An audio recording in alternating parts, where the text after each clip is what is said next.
in the early 90s, the very early 90s, probably 1991-ish, I was at BYU and pretty new there. And I happened to sit down at a basketball game back when I had time to go to a basketball game. And I looked straight across from me, because I was down at the bottom. And straight across from me, there was two folks that pretty much everyone in here knows. One of them was President Gordon B. Hinckley, and the other one was President Thomas S. Monson.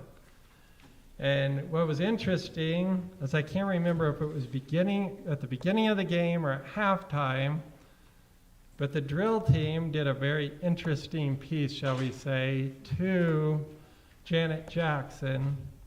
And it was very, shall we say, I would say vulgar, extreme, and I could say a lot of other words. So they did this performance. Probably not different than. But not any different than probably every time that pretty much the drill team does most performances. But anyway, so they did this performance, and I looked across, because I was very interested when it got done, because everybody's clapping and cheering and whistling and on and on. I was very interested to see what Gordon B. Hinckley and Thomas S. Monson would do.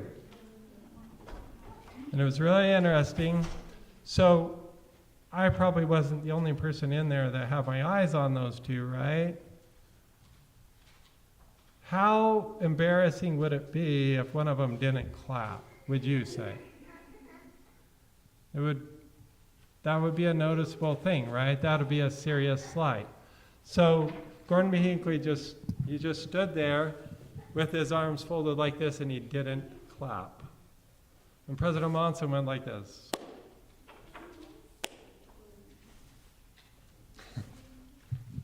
With about that look on his face, okay?